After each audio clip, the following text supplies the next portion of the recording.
बाळासाहेब आपल्याला एवढंच या मतदारसंघाच्या वतीनं सांगू इच्छितो की आमचं या मतदारसंघाचं आपल्यावर नितांत प्रेम आहे। आम्ही लोक सगळे आपल्यावर प्रेम करतो, खास प्रेम करतो। एवढा देखना उंच पुरा छत्रपती उदयन महाराज उमेदवार असा आपल्याला मिळणं शक्य नाही। एवढंच मी अनेक दिवस लोकांना समजून सांगतो आणि त्यामुळे आपल्यावरचं प्रेम या परिसरामध्ये सगळ्यांचं वाढत चाललेलं ते द्विगुणित करण्यासाठी प्रत्येक घरापर्यंत पोहोचण्याची भावना ही भारतीय जनता पार्टीच्या कार्यकर्त्यांची झाली। हे सगळं तुम्हाला आज बघायला मिळतंय, पण याच्या पुढे खूप जायचं आहे ना आपल्याला। प्रत्येक व्यक्तीचा विकास व्हायला पाहिजे, प्रत्येक समाजाचा विकास व्हायला पाहिजे आणि याच्यासाठीचं धोरण आज या देशामध्ये या भारतीय जनता पार्टीच्या सरकारच्या आराखड्यामध्ये तुम्ही जर आता मॅनिफेस्टो वाचला असेल तर तुम्हाला ते लक्षात येईल।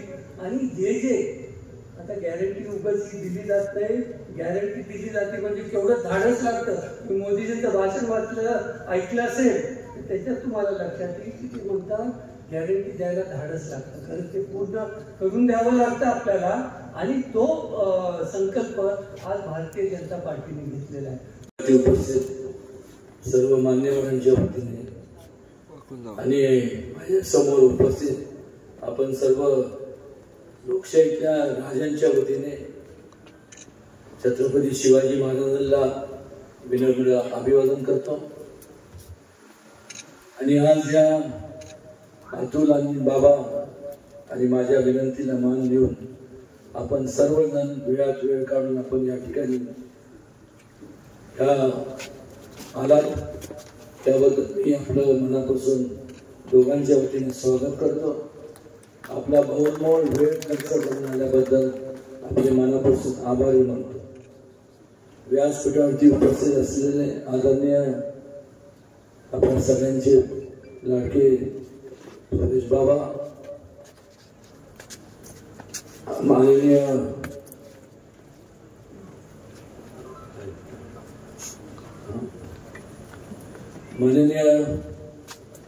माजी आमदार आनंदराव दादा, आमचे मित्र आणि कृष्णा कारखान्याचे व्हाईस चेअरमॅन जगदीश दादा, माझे मित्र आणि या संपूर्ण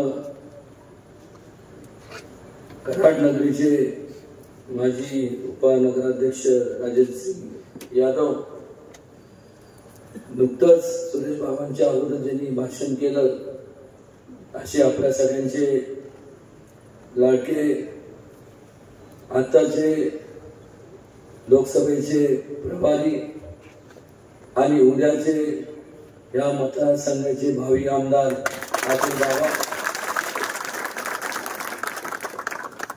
दयानंदजी पाटील, धोंडीरामजी जाधव, दत्तात्रयजी देसाई, वसंतरावजी शिंदे, बाजीरावजी निकम, निवासराव थोरात, बाळासाहेब निकम दादा, संपतरावजी थोरात, विजयभाऊ जगताप, पैलवान धनाजी काका, माझे मित्र संग्राम भरगे, प्रवीणजी थोरात, सरपंच बाळासाहेब पाटील, सरपंच सर्जेराव कुंभार, महेशजी थोरात, वैभवजी थोरात, संदीपजी बांबोरे, उपस्थित आपण सर्व याचं नाव म्हणजे कोणाचं नाव अनुदान राहिलं असेल, संख्या मोठी आहे, आपण एवढ्या मोठ्या संख्येने आलात। जेवढे व्यासपीठावरती लोकांचं महत्व आहे तेवढंच महत्व आपल्या सर्वांचं आहे। आपल्या सर्वांना देखील पुन्हा एकदा आल्याबद्दल पुन्हा एकदा माझ्या वतीने मी आभार मानतो। या देशाला ज्यावेळेस स्वातंत्र्य मिळालं त्यावेळेसपासून जवळपास 50-60 वर्ष सत्ता कोणाची होती? काँग्रेसची। आणि काँग्रेसची सत्ता त्या काळापासून आज त्या 50-55 वर्ष तर होतीच, एक तर्फी सत्ता होती।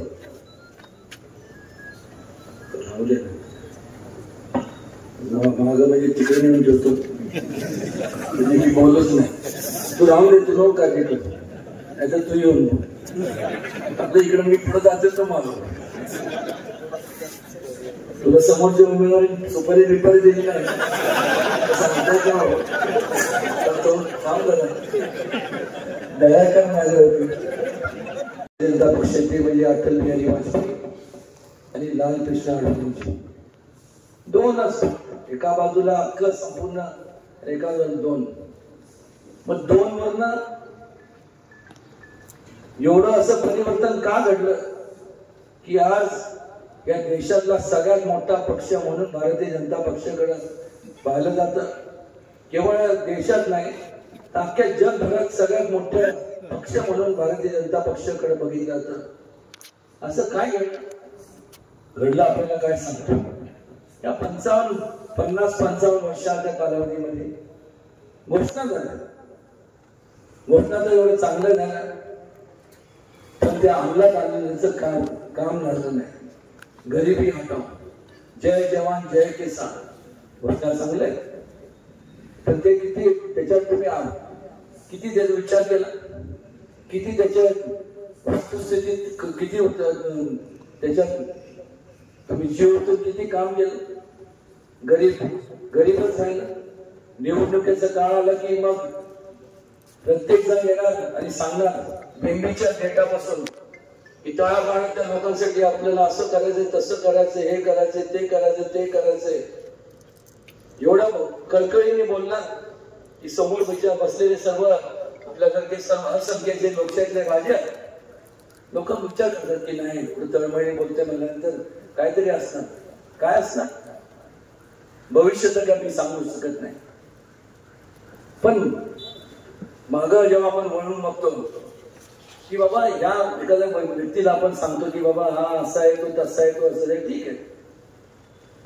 एखाद्या व्यक्तीचं जर आपल्याला संपूर्ण त्याचं कार्यपद्धत आणि कार्य काय केलं हे पाहायचं असेल तर त्याच्या मागचे त्याच्या आयुष्यातले गेलेले 15-20 वर्षाचा कालावधी काढा तुम्हाला कोणाचं भेटते. मला लागू होतं, बाबांना लागू होतं.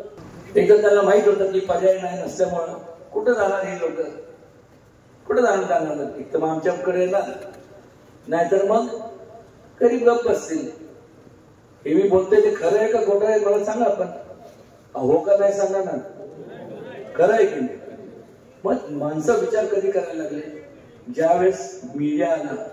आज गाव किती जरी छोटं असलं, तुमचं जर फार मोठं गाव आहे, छोटं खेडं जरी असलं त्याची जर देश अँटेना बिंटेना असतो त्याच्यात मग घर बसल्या राज्यात आपल्या राज्यात काय चाललंय, देशात काय चाललंय, परदेशात काय चाललंय, सगळे डेव्हलपमेंट तुम्हाला पाहायला मिळतात.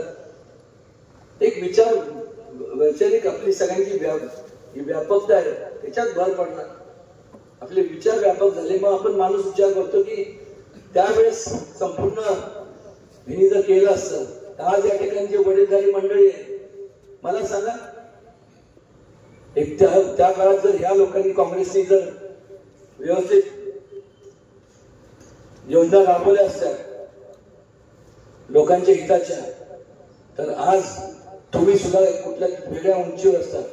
तुमच्या ऐन तारुण्याचा काळ पिढ्या गेल्या, अशा अनेक पिढ्यांचा त्यांचा संपूर्ण त्यांना तसंच झुलत ठेवलं, तसंच जाळीलं, तसंच झुलवत ठेवलं आणि नुसतं पुढता पण मारण केले.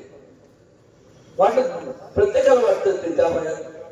आज जे 50-60 वयाचे 65 वयाचे 40 वर्षापूर्वी तुम्ही पण 25 वर्षाचे होते त्याचा काय वाटा तो काय आपल्याला परत चालू ठेवायचा आहे का? चालू ठेवायचं नाही ना. तुमच्या कुटुंबातले जे तरुण मुलं आहेत त्यांनी भरारी मारली पाहिजे, उंची गाठली पाहिजे, मोठ्या पदावर गेलं पाहिजे, खूप मोठं उद्योगपती झाले पाहिजे. ही संकल्पना केव्हा आपण हे कधी शक्य होतं ज्या वेळेस तुम्ही योग्य त्या लोकांना आपण निवडून देतो आणि त्यामुळं परिवर्तन मोठ्या प्रमाणात घडलं. आज काँग्रेसची एवढी दयनीय अवस्था झालेली आहे. त्यांनी जर काम केलं असतं तर हा देश या अगोदर कुठल्या तरी फार उंचीवर गेला असता. त्यावेळेस जेव्हा त्यांच्याकडे संपूर्ण सत्ता होती ते काय करू शकले नाही. आणि आता तुम्ही 50 वर्ष त्यांना 50-55 वर्ष संधी देऊन तर त्यांनी काय केलं नाही.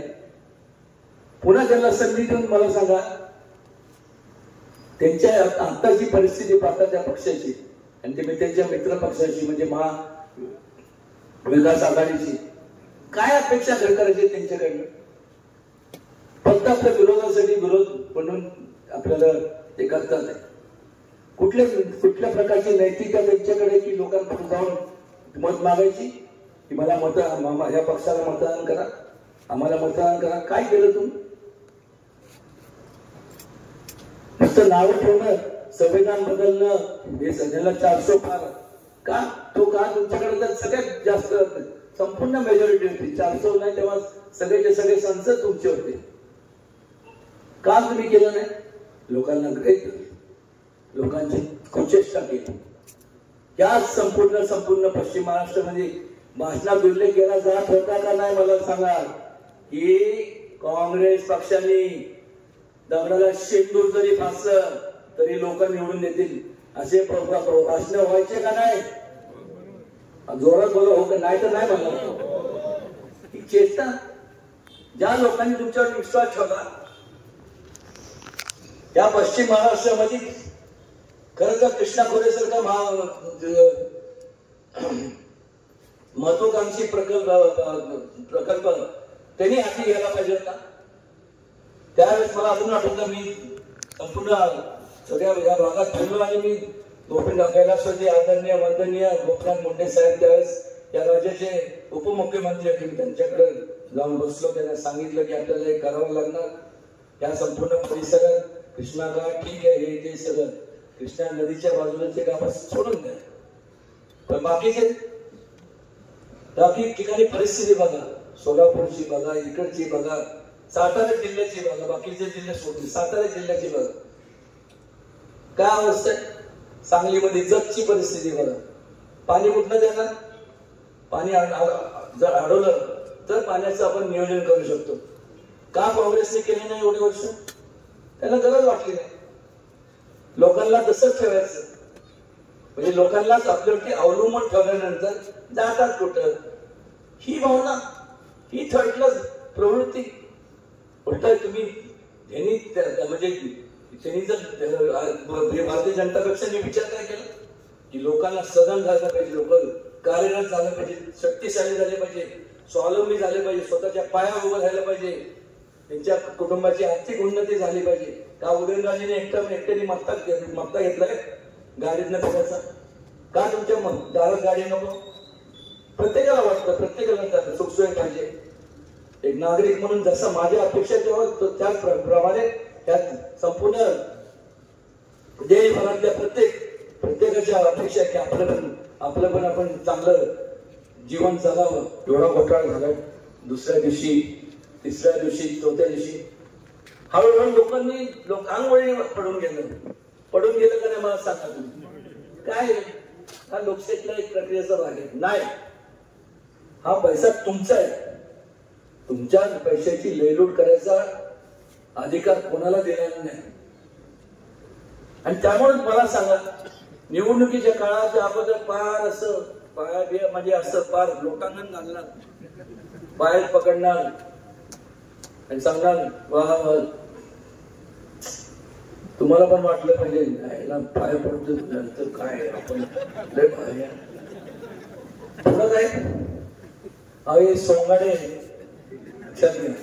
निवडणूक झाल्यानंतर निवडून आल्यानंतर त्यांचे विचार काय होते तुम्ही पाहिले जवळ सगळ्या बघितले. अरे हा चांगलं झालं कमाल.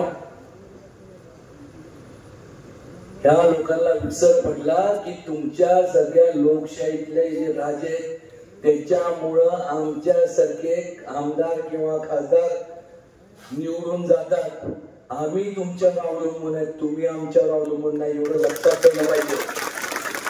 त्यामुळे मी मगच भाषा सांगितलं ते म्हणतात की माझ्यामुळं समाज आहे, जनता आहे, समाज आहे, मी म्हणतो समाजामुळे मी आहे, एवढं विनम्रता पाहिजे आणि वस्तुस्थिती आहे. आणि त्यामुळे तुम्ही बघा ना, योजनाच्या बाबतीत बोलायला जाल तर भरपूर बोलताय, पण या 5 वर्षाच्या कालावधीमध्ये आज ज्यांचे काळ्याचे पांढरे झाले, आज काय आपल्यात नाहीये, तुम्ही कसं त्याला उत्तर देणार, काय करणार? आणि तेव्हा तुमचं वैयक्तिक माझं तर मत आहे की वर्ण एक लक्षात द्या. मग अशी सुरेश बाबांनी उल्लेख केला, खरं आहे. बघा तुम्ही पण जे वयस्कर लोक इथे आहेत, मी म्हणतो त्यांना पटणार, तेव्हा चर्चा असायची. फक्त माझं कॉलेज संपून आलं होतं, मी सुद्धा त्यावेळेस आता काही वाईट दिसत नाही, पण त्यावेळेस आठवडपेक्षा जास्त चिकना दिसत होत. लगेच आपलं नुसतं आपलं जायका असं ते करते त्याने सोडून दिलं. पण त्यावेळेस चर्चा मला कळायचंच नाही, चर्चा काय असायची असं आहे का, जिल्हा लेवलची चर्चा म्हणजे लय भारी असते नाही. मला असं ठरवलं की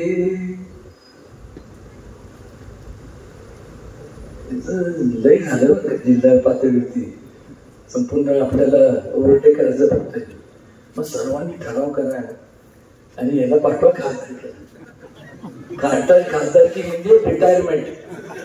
बरोबर आहे का मला सांग, आहे की नाही? पण हे लक्षात घ्या,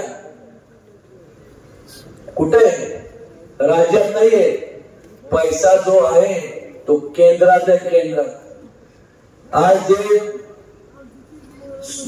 एक प्रकारचं जे कॉर्डिनेशन ज्याला म्हणतो, सुसूत्रता असणं का गरजेचं आहे. राज्य केंद्रात जे शासन असतं ते शासन ज्या वेळेस राज्यात असतं त्यावेळेस पाहिजे तेवढे फंड, आज 19 कोटी अतुल बाबांनी त्यांच्या प्रयत्नातून, कारण असताना त्यांनी फार मला पण बरं वाटलं, मी पण की हे उदयनराजेने आणले नाही, कष्ट त्यांचं आहे, जिथं लागलं तिथं करून मी सगळ्या मोठे पण देते, पण मी पण म्हणलं थोडं वाटतं, पण नाही जे आहे त्या कसं आपण मी म्हणू शकलो असतं ना, हा मी नसतं केलं तर अतुलला फंड झाले, तसं नाही. अतुल म्हणजे वयाने लहान आहे पण कर्तव्याने महान आहे, महान. त्यामुळे तुम्हाला सांगतो की अशी एक व्यवस्थित एक सुसूत्रता आली तर वेगवेगळ्या या संपूर्ण मतदारसंघात वेगवेगळ्या मतदारसंघात आपल्याला संपूर्ण विकास कामांचा संपूर्ण पूर झालेला बघायला मिळेल.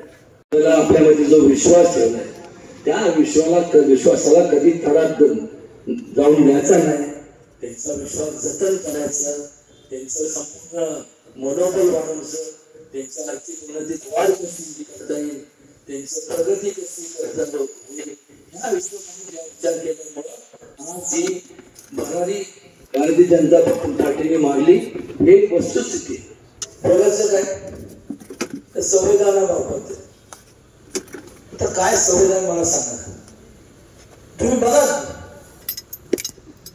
ह्याच जवाहरलाल नेहरूंनी बाबासाहेब आंबेडकरांच्या देशाच्या जे संविधान म्हणजे आपण जरा इंग्लिश मध्ये कॉन्स्टिट्यूशन म्हणतो लिहिलं गेलं, त्यांचा फोटो कुठंही गव्हर्नमेंटच्या इतर प्रशासकीय इमारतीत लावला जाणार नाही म्हणून त्यांनी आदेश काढले होते. बघा तुम्ही जावा, तुम्ही तुमच्या ह्याच्यात वेबसाईट वरती जावा, तुम्हाला सगळं मिळायला मिळेल. संविधान कोण काय बोलतंय संविधानात, बाबासाहेबांना पाठवंदा पाडण्याचं काम कोणी केलं असेल तर पंडित जवाहरलाल नेहरूंनी केलं का माहित नाही, त्याला टेन्शन नाही. आणि ज्या वेळेस वैतागून बाबासाहेब जेव्हा निवडून आले, वैतागून राजीनामा दिला, त्यांनी तिथं लिहिलं पण आहे की यांच्या त्रासाला कंटाळून मानसिक त्रास मला खूप होते म्हणून मी राजीनामा देते. संविधानाच्या गोष्टी करतात, संविधान तोडलं कोणी? ज्या वेळेस तुम्ही स्वयंप्रमाणे एमर्जन्सी लागू डिक्लेअर करून टाकली इंदिरा गांधीजींनी, कुठला आधार, कुठला संविधान तुम्ही तोडले. 400 आणि हे काय 400 मिनिटं सगळे तुम्ही तर म्हणतो बाकीच्यांकडे लक्ष पण देऊ नका, काय करायचं आणि त्या जे समोरचे उमेदवार कोण जरी कुठल्या वेगळ्या पक्षातले असते तर त्यांना तुम्ही विचारलं पाहिजे की आजपर्यंत तुमच्या ज्या पक्षाच्या माध्यमातून आपण आपली उमेदवारी जाहीर झाली तुम्ही करताय काय केलं आणि का म्हणून तुम्हाला मत द्यायचं मला कळत नाही. संपूर्ण जे समोरचे उमेदवार आहेत आता जिथं आमदार महेश शिंदे, माजी आमदार नरेंद्र पाटील यांनी तर संपूर्ण तक्ताच मांडला. आपण तर बघतोय आपण संपूर्ण कोर्टाची ऑर्डर आहे. तर समजा तुम्ही काय केलंच नसेल तर तुम्ही कोर्टात जाता का मला जामीन द्या म्हणून? जाता का म्हणता हे केलं म्हणूनच तुम्ही गेला जाता ना नाकारले. आज मला सांगा एवढ्या अख्ख्या सातारा जिल्ह्यात सातारा जिल्हा म्हणण्यापेक्षा फलटण आणि मान ते दोन आमदारकीचे मतदारसंघ वगळतात. या संपूर्ण 6 मतदारसंघात एकही माणूस तुम्हाला स्वच्छ चारित्र्याचा मिळू शकला नाही का? म्हणजे तुमच्या अवतीभोवती अशीच लोक आहे का असंच म्हणावं लागेल ना का नाही? बरोबर आहे की नाही? आणि मग अशा लोकांनी तिथं हे केलंय भ्रष्टाचार 4,000 कोटीचा. ह्या ठिकाणी त्यांना खासदार म्हणून निवडून दिलं तर लक्षात घ्या बाबांनी आता 19 कोटी आणले. भविष्य काळात या मतदारसंघात 19 म्हणजे भरभरून 2 पैसे पाहिजे का तुम्हाला काहीच नको पाहिजे ना? त्यात विकासाची कामं कशी होतात? जर उमेदवार असा दिला तर तुमच्यापर्यंत काय पोहोचल काय मला सांगा नाही. सरळ आणि अशा प्रकारे प्रत्येक बाबतीत आपण सगळ्यांनी जाणून आपण विचार करणं गरजेचं आहे. विस्तृतपणे ज्यावेळेस स्वाभाविक त्यावेळेस निश्चितपणे बोलणार आहे. कारण की मला आज आता जावळी तर्फे मतदारसंघात जायचंय. तिथे डोंगरावरती संपूर्ण त्या वर्षाबाबची 24 का 25 गावाची लोक एकत्र त्यांची यात्रा असते. पण मात्र आपण एक लक्षात घ्या एका बाजूला पंतप्रधान म्हणून आपण मोदींकडे बघतो. यांच्यापैकी यांचा पंतप्रधानांचा कॅन्डिडेट कोण आहे ते त्यांनी जाहीर करावं. केलंय का त्यांनी? पण तुम्ही कोणाच्या अध्यक्ष चला आपण एक क्षणभर आपण विचार करू. चला आम्ही देऊ तुम्हाला सगळं म्हणतो. पण नेतृत्व करणार कोण? नेतृत्व नाहीच. नेतृत्वाचा अभाव. मग काय फक्त आंधळी कोशिंबीर करत असत म्हणजे मला कळत नाही. म्हणजे आपण प्रगतीच्या मार्गाने जर जायचं असेल तर भारतीय जनता पक्ष आणि मित्र पक्षाची महायुतीच्या मागे राहणं आवश्यक आहे. आणि जर दुसरा निर्णय लागला तर मग प्रगतीच्या ऐवजी अधोगती जी कोणालाही नको. आज एवढ्या मोठ्या संख्येने आपण या ठिकाणी उपस्थित राहिला. मगाशी मी सांगतो आपल्याला की सुरेश बाबा आणि अतुल बाबा देखील बोलले त्यांच्यावर मनोगतात. पण कसे समोरच्याला कधी कमी लेखू नये. डावपेच असतं. कोण काय करतंय काय नाही करतंय माहित नाही. पण आपलं पोट आपण सांभाळलं तर सगळं काही व्यवस्थित होणार आहे. आणि तुम्हाला सांगतो माझी निवडणूक होऊन जाईल. तुम्ही मला आशीर्वाद द्यालच. पण मी निवडून आल्यानंतर तुम्हाला सांगतो की ज्या वेळेस आमदारकीची निवडणूक लागेल त्यावेळेस फक्त राहायची व्यवस्था करा. तर बाबा एवढं करा मी इथंच येऊन थांबणार आहे. भाडे घेऊन नका नाहीतर आपलं उधारी खातं ते मांडून तसं ते करणार नाही. कारण की मला जामीनदार सुरेश बाबा असणार आहे. असंच प्रेमाचं असंच मैत्रकाचे संबंध आपले राहणं गरजेचं आहे. खेळीमेळीच्या वातावरणामध्ये विकास कामं होतात. कृपया करून कोणी असं माझ्याबद्दल गैरसमज काय कोण पसरतं मला माहिती नाही. हो मला वावगं काय खपत नाही. जर एखादा बलात्कार झाला तर मी पोलिसांना पण मारायचं कमी करत नाही. काय करणार मला सांगा. तेव्हा तुम्हाला ज्या कामासाठी तुमची नेमणूक केली असेल आणि तुम्ही ते काम जर करत नसाल तर करणार काय? आल्याने सहन करू शकत नाही. तोच माझा हे आहे. आणि कुठल्याही बाबतीत सांग, आर्थिक असू दे, मुलीच्या बाबतीत त्याला जेवत नाही म्हणजे नाही. आणि तुमच्या लोकहिताच्या संदर्भात संपूर्ण सगळे जे काय म्हणून करावे लागेल ते 101% मी आणि अतुल बाबा भविष्य काळात मिळून करणार, एवढी खात्री आपण सर्वांनी बाळगा. त्याचबरोबर या ठिकाणी अनेकदा मला सांगा, मी या 30 वर्षाच्या कालावधीत तुम्ही सुद्धा मला बालकांनी म्हणजे प्रत्यक्षात आपण म्हणजे आपलं बोलणं जरी झालं नसेल तर तुम्ही सुद्धा पाहिलं असेल ना की बाबा सारखं उदयनराजे सारखे बातम्या उदयनराजेंच्या बाबतीत असतात. काय असतं, मला मी राजकारण कधी केलं मी केलं तर सर्वसामान्य माणसाच्या हिताचं समाजकारण जोपासण्याचं काम केलं. प्रत्येक वेळेस आपल्या जिल्ह्याच्या बाजूला असला आणि जर एखादा चुकीचा निर्णय घेत असला तर मी विरोध केला, पक्ष कुठला पण असू दे. आणि मग सगळे मनाचा त्यावेळेस लोक सगळे मना म्हणजे असे माझ्याकडे नजरेने बघायचे तर लोक मी त्यांचा विरोध होते. जे योग्य आहे ते योग्य आहे, जे योग्य नाही ते योग्य नाहीच.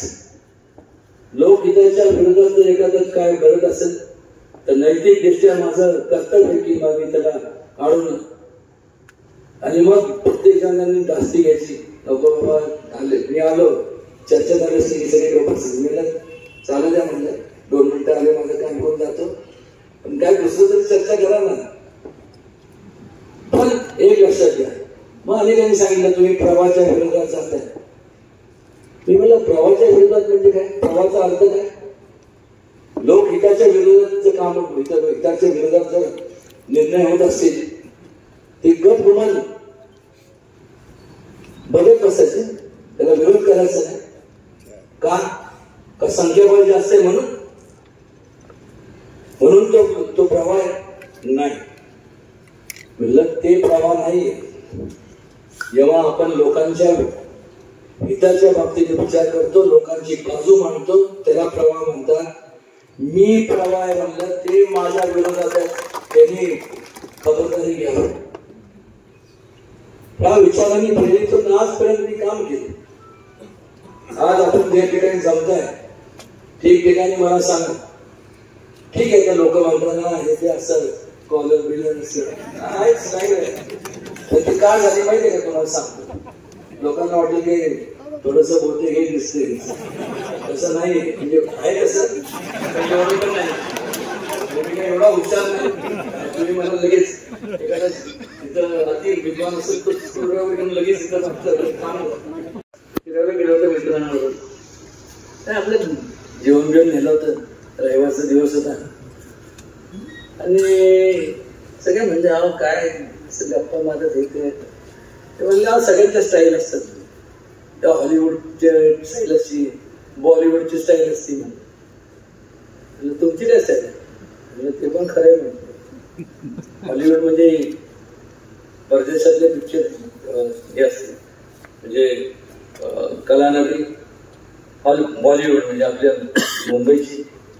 मी म्हणलं पॉलिटिक्स म्हणजे आपलं बॉलिवूड आहे म्हणलं, आपली पण वेगळी नगरी आहे, आपली पण स्टाईल पाहिजे. मी म्हणलं आज मला म्हणलं कधी कोणाला उघडलं नाही, कधी कोणाच्या हिताच्या विरोधात काही केलं नाही. केलं तर लोकहिताचेच कामं मार्गी लावले, लोकांचं जेवढं कोट कल्याण होईल तेच हाती घेतले. आणि म्हणलं ज्या वेळेस आपण चांगलं काय करतो तेव्हा आई वडील किंवा वडील जरी लोक म्हणतात पाठीवर थाप देतात, प्रभास केलं, चला मग आता आपण हात तर आपण पोचत नाही मागून, मग काय करायचं म्हणलं करेक्ट आहे म्हणून मला हॉस्टेलमध्ये म्हणून ती फेमस होऊन जाईल. आज कोण पण लहान बोलून होतं दाखव की म्हणलं तुझ्या बाहेर म्हणलं कॉलर असं ज्या चेष्टेचा भाग. पण एक सांगतो, कालही तुमचा होतो, आजही तुमचा आहे. भविष्य काळात मेहरबानी करून मला म्हणजे तुमचा राहणार आहे.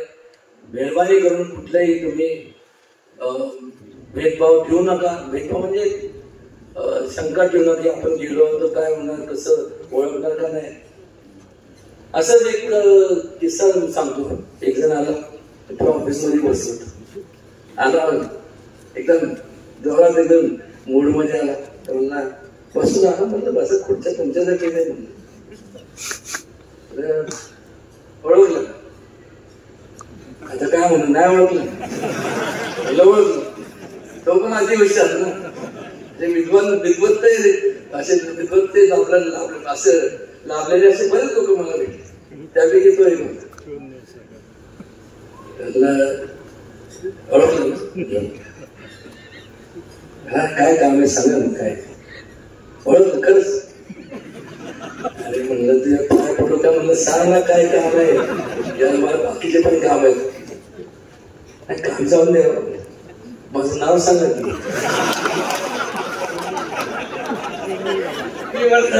तू एक काम कर, एक काम. याचं उत्तर मी देऊ शकत नाही. तर सांगतो मी उत्तर देऊ शकत नाही. मी काय देव नाही. मी तुमच्यासारखाच एक माणूस आहे. मागच्या जन्मी थोडस पुण्य काम माझ्या घरातून घडलं असावं म्हणून एवढा मोठ्या घराण्यात जन्माचा योग मला लाभला. जर त्याच्या गोष्टी माझ्या ठिकाणी तुम्ही असू शकला, कोणी असू शकलं असतं. पण या घराण्याचा वारसाने सांगतो तो वसा घेऊन जात असताना जबाबदारी समाजाच्या बद्दल बारकाईने विचार करत असतो. त्याला सांगितलं तू एक काम कर. एक ऑफिस स्टाफला सांगितलं म्हणलं आज दिवसभर म्हणलं माझी सुट्टी आहे. म्हणलं एक दिवसभर ह्यांना दिसत आम्हाला माहिती काय होणार आहे. बस तू फक्त हो की नाही म्हणून, पण तू काही करू नको. म्हणजे सगळं करतील जे येतील. म्हणलं सांगा की हे उदयनराजांचे म्हणजे राईट हँड आहे आणि फक्त तो नाव हे कर. आणि त्या लोकांना सांगितलं की संध्याकाळी सांगून यांच्यापैकी 20 लोकांना आहे ना जेवणाची व्यवस्था करा. संध्याकाळी घेऊन या त्यांच्या समोर उभं करा. म्हणजे याला कळेल. आणि त्याने विचारा तेच प्रश्न विचारा माझं नाव काय तुला सांगते. सांगण्याचं म्हणजे त्यात एवढंच आहे की येण्या जाण्यामुळं गाठी भेटीमुळं सहवास लाभल्यामुळं संपूर्ण ओळख होती. त्याचं रूपांतर नात्यात होतं.